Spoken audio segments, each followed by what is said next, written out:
चला तर आपण अजिबातही भाजणी न करता अगदी संपेपर्यंत कुरकुरीत राहणारी आणि 100% तेलकट न होणारी चकली तयार करणार आहोत.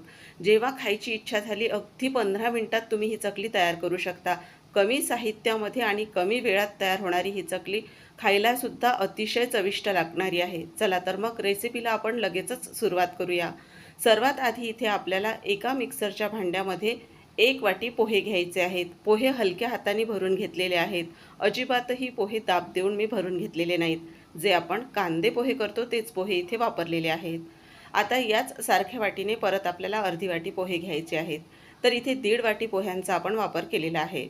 आता याच सारख्या वाटीने आपल्याला यामध्ये फुटाण्याची डाळ घालायची आहे, म्हणजेच डाळवं. तर ही फुटाण्याची डाळसुद्धा आपल्याला अर्धी वाटी घ्यायची आहे.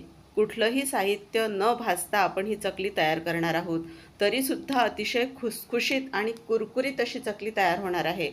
तर आता चकलीची छान चव वाढावी यासाठी यामध्ये आपण 1 चमचा धणे घेतलेले आहेत.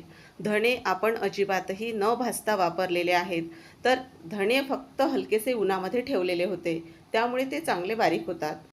आता आपल्याला यामध्ये घालायचा आहे अर्धा चमचा ओवा. ओव्यामुळे जी चकली आहे तिला छान चव लागते. तर ओवासुद्धा आपण इथे कच्चाच वापरलेला आहे. भाजून जर वापरायचा असेल तर तुम्ही वापरू शकता. आता हे सर्व साहित्य आपल्याला बारीक करून घ्यायचं आहे. तर इथे आता आपण सर्वात आधी बारीक करून घेऊया. तर आता इथे हे सर्व साहित्य छान बारीक करून झालेलं आहे आणि अगदी आपण भाजणीची चकली जेव्हा करतो ना, अगदी तसाच या पिठाला सुगंध येत आहे. तर आता हे बघा, पीठ छान रवाळ असं मी बारीक करून घेतलेलं आहे. फार जास्त बारीक करायचं नाही. अतिशय जास्त जर बारीक केलं तर चकली कडक येऊ शकते. तर आता हे पूर्ण आपण तयार केलेलं जे पीठ आहे, हे पीठ चाळणीने आपण सर्वात आधी गाळून घेणार आहोत. तर त्यासाठी आता हे पूर्ण पीठ आपण चाळणीवर काढून घेतलेलं आहे आणि इथे आता हे गाळून घेणार आहोत आपण. तर आता ही जी चकली आपण तयार करत आहोत तर अगदी झटपट तयार होणारी आहे आणि कमी साहित्यामध्ये. तर आता हे बघा, चाळणीवर जे जाडसर असे कण राहिलेले आहेत ते काढून टाकणार आहोत. आता यामध्ये आपल्याला तांदळाचं पीठ घालायचं आहे. तर ज्या वाटीने आपण पोहे आणि फुटाण्याची डाळ मोजून घेतलेली आहे त्याच वाटीने 4 वाट्या आपल्याला इथे तांदळाचं पीठ घ्यायचं आहे. पीठ इथे आपण आधीच चाळणीने गाळून घेतलेलं होतं, त्यामुळे आता ते गाळण्याची गरज नाही. आता हे पीठ घालून झाल्यानंतर यामध्ये काही साहित्य घालून घेणार आहोत. तर आता सर्वात आधी आपण यामध्ये हिंग घालून घेणार आहोत. तसं तर आपण चकलीमध्ये हिंग एरवी घालत नाही, पण हिंग घातल्यामुळे बघा, ही इन्स्टंट चकली आहे तर तिला छान चव लागते. आता आपण यामध्ये पाव चमचा हळद घालणार आहोत.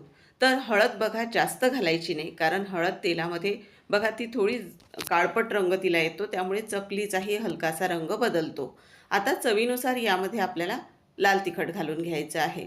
तर हे तिखट चवीला थोडं कमी असल्यामुळे मी इथे 1.5 चमचा लाल तिखटाचा वापर केलेला आहे आणि पांढरे तीळ घालून घ्यायचे आहेत. तर इथे 3 चमचे नाश्त्याच्या चमच्याने मोजून पांढरे तीळ घेतलेले आहेत. पांढऱ्या तिळाऐवजी काळ्या तिळाचा सुद्धा तुम्ही वापर करू शकता. ते दिसायलाही छान दिसतात चकलीमध्ये आणि खायलाही छान लागतात.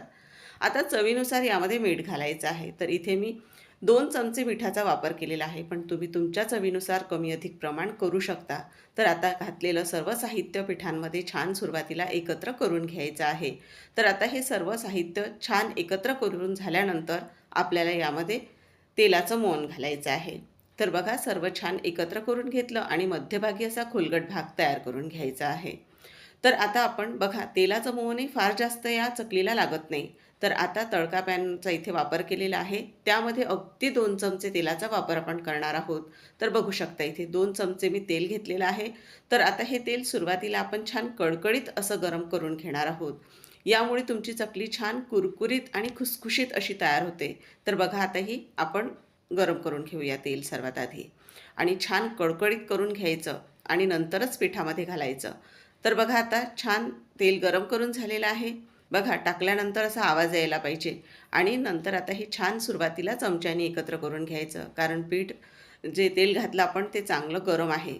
तर हाताला चटका बसू शकतो, त्यासाठी सुरुवातीला चमच्याने छान एकत्र करून घ्यायचं आणि आता हलकंसं थंड झाल्यानंतर हाताने एकत्र करायचं. म्हणजे ज्या काही तेलाच्या गुठळ्या यामध्ये तयार होतात त्या हलक्याशा हाताने मोडल्या की सहज मोडल्या जातात. बघा, अशा सहज हे आपल्याला व्यवस्थित एकजीव असं तेल यामध्ये करून घ्यायचं आहे आणि बघा, तेल कमी टाकलं तरी अगदी सहज मुटका वळल्या जात आहे. तर आता काय करायचं बघा, खुलगट भाग परत करून घेतलेला आहे आणि एका पातेल्यामध्ये आपण आता पाणी घेणार आहोत. थंड पाण्याचा वापर न करता इथे गरम पाणी घेणार आहोत. तर सारख्याच वाटीने इथे बघा आपण पाणी घेणार आहोत. तर पाण्याचाही अंदाज तुम्हाला अगदी परफेक्ट सांगत आहे. तर इथे आपण 5 वाटी पाणी घेतलेलं आहे. तर त्या सारख्याच वाटीने पाणी मोजून घ्यायचं आहे. पण आता एखाद्या वेळी एखाद्या तांदूळाला बघा पाणी कमी अधिक लागतं, कारण तांदूळ नवा जर असेल तर पाणी कमी लागतं आणि जुना असेल तर पाणी थोडंफार जास्त लागतं. इथे 4 वाट्याच पाणी मला लागणार आहे, पण मी थोडं पाणी शिल्लक ठेवलेलं आहे. तर इथे पाणी छान कडकडीत असं गरम करून घ्यायचं. यामुळे आपण जे पीठ हलकंसं बघा रवाळ केलेलं आहे, पोहे आणि फुटाण्याची डाळ, तर ते छान फुललं जातं. तर त्यासाठी कळकळीत असं पाणी गरम करायचं. आता हे कळकळीत पाणी पिठामध्ये घालून घेणार आहोत आणि अगदी जसा आपण भाकरीचा गोळा तयार करतो त्याच पद्धतीने हे पीठ आपल्याला तयार करायचं आहे. फार जास्त असं पीठ कडकही करायचं नाही किंवा जास्त सैलसर नाही. एकदा थोडं कडक झालं तर तुम्ही याला पाणी लावून घ्यायचं गरम. पण जास्त तुमचं सैलसर पीठ तयार झालं तर मग चकली नरम पडू शकते आणि चकलीला छान ती काटेदार चकली तयार होणार नाही. तर आता बघा मी 2-3 वेळा असं थोडं थोडं पाणी यामध्ये टाकत आहे आणि चमच्याने छान एकत्र करून घेत आहे. आता पाणी घातल्यानंतर पूर्ण हे पीठ जे आहे ते आपल्याला व्यवस्थित या भांड्यामध्ये तयार करता येत नव्हतं. त्यामुळे असं आपण एका मोठ्या परातमध्ये काढून घेत आहोत आणि व्यवस्थित बघा भाकरीच्या गोळ्याप्रमाणे आपण हे मळून घेत आहोत. तर इथे बघा हे व्यवस्थित असं छान आपल्याला मळून घ्यायचं आहे, कारण हे जे पीठ आपण तयार केलेलं आहे हे तुम्हाला मुरण्याची अजिबातही गरज नाही. लगेचच तुम्ही याच्या चकल्या तयार करू शकता. तर बघा हे पीठ असं तयार करून झालेलं आहे. बघा असं पीठ तयार करायचं म्हणजे छान काटेदार चकली तयार होते. आता आपण यामधला एक गोळा काढून घेणार आहोत आणि साच्यामध्ये भरण्यासाठी त्याला व्यवस्थित असा आकार देऊन घेणार आहोत. तर आता इथे पीठ व्यवस्थित मळून घ्यायचं. बघा मी हाताने याला असा रोल तयार करत आहे याचा, तर अजिबातही गोळ्याला कुठेही क्रॅक गेलेल्या नाहीत. तर असा गोळा आपल्याला मळून घ्यायचा आहे. आता हे जे उरलेलं पीठ आहे ते आपण व्यवस्थित असं झाकून ठेवणार आहोत आणि आता पाण्याचा अंदाज सांगते तुम्हाला. तर बघा इथे आपण जे पाणी घेतलेलं होतं त्यामधलं 1 वाटी पाणी आपलं उरलेलं आहे. म्हणजे 5 वाटी पाण्यातलं फक्त 1 वाटी पाणी उरलेलं आहे, जे मी शिल्लक घेतलेलं होतं. तर आपल्याला 4 वाट्या पाणी इथे लागलेलं आहे. आणि आता बघा साचा उघडून दाखवते तुम्हाला. तर हे जे पातं आहे तर त्याची रखरखीत अशी ही जी बाजू आहे ती खालच्या बाजूने घ्यायची आपण. तर आता असं व्यवस्थित लावून घ्यायचं म्हणजे चकली छान काटेदार तयार होते. आता आपण हा साचा बंद करून घेणार आहोत. याला हलकंसं तेल किंवा पाणी तुम्ही लावू शकता. मी कसलाही वापर केलेला नाही. तर आता हे पीठ व्यवस्थित असं दाब देऊन आपल्याला साच्यामध्ये भरून घ्यायचं आहे. थोडीही पोकळी राहायला नको. त्यामुळे तुमची चकली तुटली जात नाही आणि व्यवस्थित एकसारखी अशी तयार होते. त्यासाठी हाताचा व्यवस्थित दाब देऊन हे पीठ आपल्याला साच्यामध्ये भरून घ्यायचं. साचा आता आपण बंद करून घेणार आहोत आणि बघा एक परात घेतलेली आहे अशी, ती उलटी केलेली आहे आणि त्यावर एखादा कागद आपल्याला घ्यायचा आहे. तुम्ही एखाद्या प्लेन नोटबुकचा सुद्धा कागद घेऊ शकता आणि त्यावर चकली पाडून घ्यायची आहे. मी तुम्हाला जवळून दाखवण्याचा प्रयत्न केलेला आहे. बघा एकसारखी अशी ही चकली तयार होत आहे. कुठेही चकली तुटली जात नाही. त्यासाठी व्यवस्थित साच्यामध्ये पीठ भरून घेणं खूप गरजेचं आहे, म्हणजे त्यामध्ये हवा शिल्लक राहायला नको.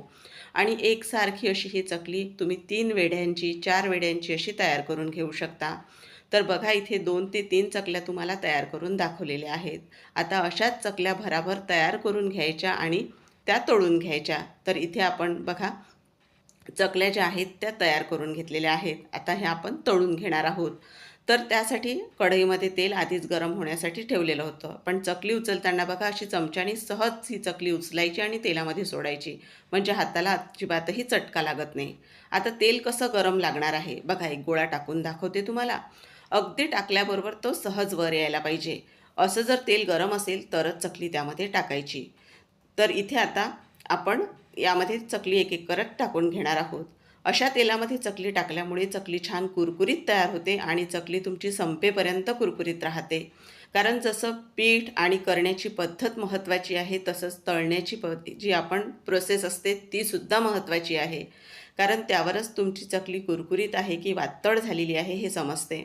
तर बघा आता ही चकली आपण दुसऱ्या बाजूनी सुद्धा तळून घेणार आहोत. चकली तळत असताना गॅसची स्पीड इथे मी मीडियमच ठेवलेली आहे. अजिबातही गॅसची स्पीड कमी करायची नाही. आणि बघा दोन्ही बाजूनी छान सोनेरी रंग येईपर्यंत चकली तळून घ्यायची आहे. आता यातलं तेल पूर्ण झारून घ्यायचं आहे आणि आता बघा आपण दुसऱ्या मोठ्या झाऱ्यावर ही चकल्या घेणार आहोत, म्हणजे जास्तीचं जे काही तेल असेल ते पूर्ण खालून पडून जाईल. आता ही चकली काढून घेणार आहोत. बघा असा छान रंग येऊ द्यायचा चकलीला, म्हणजे चकली तुमची अगदी कुरकुरीतच राहते, अजिबात ती नरम पडत नाही. आता दुसरी बॅचही अशीच तळून घेणार आहोत आपण. तर बघा दुसऱ्या बॅचसाठीही चकल्या मी इथे तेलामध्ये घालून घेतलेल्या आहेत आणि आता बघा एक एक करत भराभर अशा चकल्या तळून घेतलेल्या आहेत. आणि चकलीचा रंग बघून बघा किती छान कुरकुरीत चकली झालेली आहे असं तुमच्या लक्षात येत असेल. आणि ही चकली अजिबातही तेलकट होत नाही आणि अजिबातही ही चकली तेलसुद्धा पित नाही. तर इथे बघा आता आपल्या सर्व चकल्या तयार करून झालेल्या आहेत. तर आता आवाजसुद्धा तुम्हाला ऐकवते.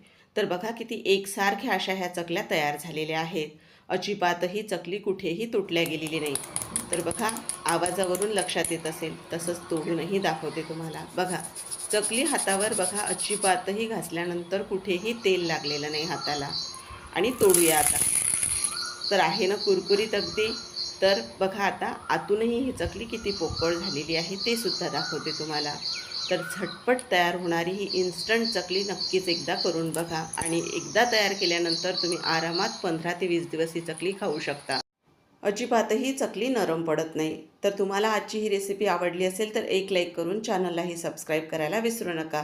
पुन्हा लवकरच छानशा एका नवीन रेसिपीसोबत भेटूया. तोपर्यंत धन्यवाद.